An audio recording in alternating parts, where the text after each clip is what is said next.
We actually have the foreman bringing in a truck right now so that we can look to see what you need to look for when buying or leasing a semi-truck. What's going on with the truckers? So today we have the foreman of the shop at LRM Leasing. Steve, how are you doing today, sir? Doing good. Good, man. I appreciate you for being on the Theasianmaishow. Here's the big thing. We're getting a lot of questions about buying and finance a semi-truck, and here's the big question.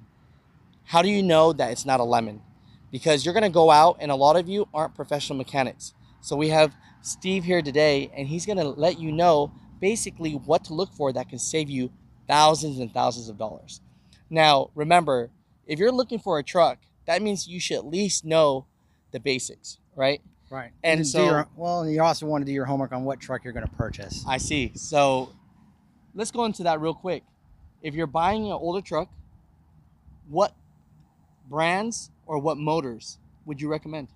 Well, I'm a big person on the Detroit 60 series, the 12.7 and the 14 liter. But then you're also talking about older trucks, 10 and under. A lot of people want to avoid the after treatment like I would. But there's also some issues that occur with that. You know, older truck, more electrical issue when it comes to the wiring in the dash. A lot of the other stuff on the outside is easily maintained and properly repaired. Right. The issue that we have with the older trucks is the electrical, believe it or not. You got to think about an 07, we're already 2020. It's been in there for quite a while. Soda, water, who knows what else is dropped into the dash or how many people hacked into it. So you're going to have to spend a little bit of money in the harness. A lot of the lease companies, even, you know, people that sell the trucks are going to put a little bit of effort in repairing the harness, maybe not replacing it because they are a little scarce to find. I hear you. So for people that are looking, what are the basically the big red flags so that when you're looking to lease or you're looking to buy, that you're not going to get a lemon? Because everyone wants to stay in business. You know, that's always what we want to do. So, you know, where do we start? So my biggest thing is when you purchase a vehicle, I would be more, you know, pay attention to the heart and lungs. The heart is the motor. You want to make sure it sounds good. It's not leaking. And there's no codes. That part you want to check. Next one is, if you can, test drive the vehicle. Those would probably be the lungs, the transmission. Make sure there's no grinding, easy shifting. Each one is different. Might be a little grinding, might have to be a little bit of timing. But you want to listen when you go from high to low gear. Do you hear the grinding? Do you hear air leaks? Things like that. Man, let's get into it then. It sounds like we need to start where the engine is then. Correct. Always with the heart. Hey, I tell you. Let's see how strong Steve is. One-handed, huh? 19 years. Been doing it for a while. I heard that. So, you know, where are the red flags we're looking for, brother? So the DD15 engine, I would pay more close attention towards oil leaks and the way it sounds. If you hear a surging where it goes up and down, there's a good indication that's going to be a fuel quantity control valve. And if you do hear that, pull the pre-filter. You know, it's very simple. Even the place that you're purchasing it from, we'll give you a wrench or they'll take it off for you. And you're going to look for any instance of metal. If it has metal, high pressure pump. If it has no metal, you have a good chance that it's going to be a fuel quantity control valve and it's going to be less. Now, the next thing is oil leaks. You have some minor ones on the truck, but my biggest concern would be the one right here, the injector harness. You would pull it, inspect, put your finger on the brim. If you see any indication of oil, which is actually called oil wicking, it could travel through the line and into the computer, which can cost you thousands of dollars. But if you have no oil wicking here, then you should be good to go. And it's very simple. You just twist and pull, and you do the same thing. You put it back on, and you twist, and you just do a light pull, make sure it's on. And then if you find out that you didn't install it correctly, you'll probably get a whole bunch of check engine lights. You just go back and turn it back.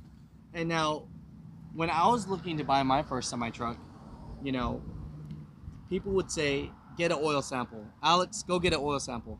So, I mean, when I got my oil sample, it came back perfect. But when I got my truck, it wasn't perfect. So, I mean, what can you tell us about that so that, you know, the viewers can learn a little bit about getting an oil sample? So with that is a lot of places that lease the trucks and sell trucks, they automatically start doing oil changes. Unfortunately, some places may not tell you what they found in the oil change, so they're just going to clear it out, put fresh oil in it. There's no way to really defer if that was bad. So run the truck. Make sure you talk to the salespeople or the person you're leasing from and say, hey, when I get my first oil change, if I do a sample after I ran the truck for a while, if I get something back, are you going to be willing to help me or maybe switch me out? or whatever the terms may be wherever you purchase the truck. But I would recommend run the truck, Right. do an oil sample, and then go from there. Then you have a good idea of what condition the motor is in.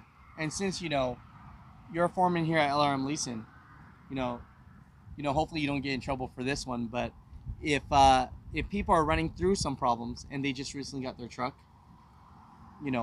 will the people here, will they help you out with that situation? So, like I said, I've been doing this for 19 years, and the good thing is I've been working for the company for about 6. The people that own the company of LRM, they go up and beyond from what I've ever seen. Really? Oh, yes.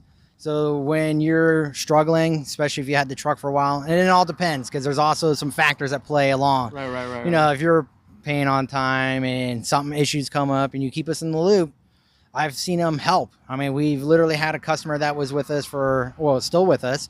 He's had the truck for a year and a half, transmission issue. Without batting an eye, we put one in there. Wow. So we put him in there just to get him on the road because it's in our best interest, his best interest, for you to keep the truck. And because if you're not making money, we're not making money. Exactly. And the technicians here, we have it set up where nobody makes any incentives if we put more product on the truck or have to push them out so fast. Our goal in achieving for the technicians to make money is that we put out a good product. Exactly. No, I appreciate that. And I just want people to know that. So, you don't have to buy, you don't have to lease, but when you're thinking about, doing these things and you're getting into something, just make sure whoever you're getting into, you have a contract, you have a good relationship, and you might want someone that might help you out. Yeah. So, that's definitely, so I appreciate that. Well, do your homework where you purchase your vehicle. It's just like you buying a used vehicle. You're going to go to Tom and Harry's, or you're going to find out that this one place does a little bit better than the other. I heard that, and here's the crazy thing, I'm not paid to do this. I love making videos for you guys. We're just here trying just to help you get insight so that you can make a sound decision. And that's the biggest part, and that's why we make these videos. So that right there that you just told me, I just learned that right now. So I'm a little embarrassed about that. And what would you call that? Wicking? Oil wicking. Oil wicking? Yep. God damn it, I did not oil wick when I bought my International. And freaking after 2 months later, I started getting all these damn problems. And if I would have oiled wick, Well, a lot of the customers that would go to the shop or even, just a backyard mechanic, they'll hook up the computer and say, hey, I have injectors 1 through 6 out. Well, let's think about it. Your truck is running, and if they're all out, then the truck wouldn't be running. So it's throwing a code for a reason, short to high, low to low. Not a lot of people check the resistance, and the first thing you got to check the resistance is unplug. And once you see that oil, well, that caused resistance in the electrical line. So right there is going to throw you a code because the computer is trying to communicate with the injector, and the signal's being lost in between. Something as simple as someone throwing parts out of truck. I pretty much call it, throwing spaghetti against the wall and see what sticks. I hate when mechanics do that to me. So what happens is at the end of the day is the only one that's suffering unfortunately is the driver. Right. We tried. We have some select customers that come here that we take care of outside of LRM. We try to treat the truck like it's our own. And matter of fact, I had a guy today, word of mouth. He knew about that. I don't screw around. We are very transparent. I'll show them what we pay for the part and show what we mark it up. Because again, it is a business. I have to make money. That's right. Or you guys go get the part and it won't hurt our feelings nonetheless. And then I'll tell you what the labor rate is, which we're actually pretty cheaper than most shops around. Nah, I can contest to that because I've gotten my truck fixed here. But, with that said, maybe what we could do is that last part is we could hear what the motor sounds like. Because you said that surging. Right. I want to know what that kind of sounds like or what a healthy motor should sound like. So this truck is going to run perfectly fine. What I'll do is I'll imitate what the sound would sound like by feathering the pedal on the motor, and you'll hear the surging. It's going to be not probably as high as when I hit it with the pedal, but it's going to make that somewhat similar noise. And that's one I would be issued for because, again, fuel quantity control valve, it's usually anywhere between 3 to 4 hours in repair, but the part's anywhere between $600-$700.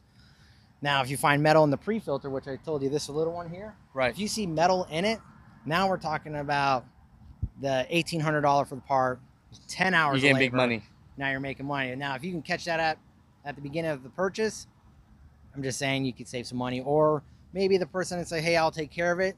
And then you got a truck that's going to be decent on the road. So this, I'm excited for this. So hey guys, so just know the truck runs healthy, but what Steve's gonna do is he's actually gonna make and replicate the surging noise so that if you kind of hear that when you go look at a truck, you'll know. Correct. So cool. I'm gonna stay right here. Go ahead and jump it on and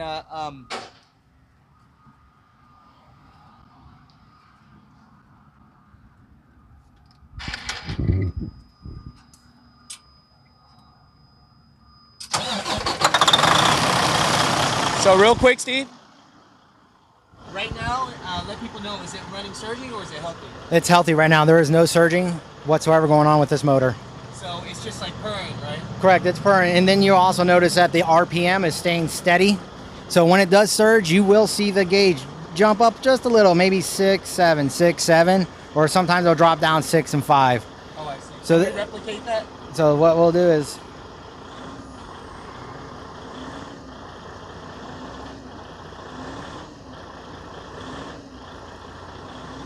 again, this might be a little violent because I'm using my foot, but this gives you an idea. It would do something similar to this.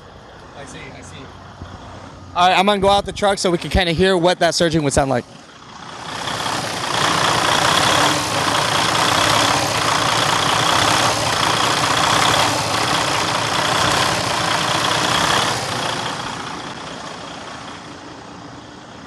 Okay. Yeah. Overall, brother, you know, the Theasianmaishow, I know being a foreman here, you got to work with a lot of trucks. You guys have a big garage here, a big shop, you know?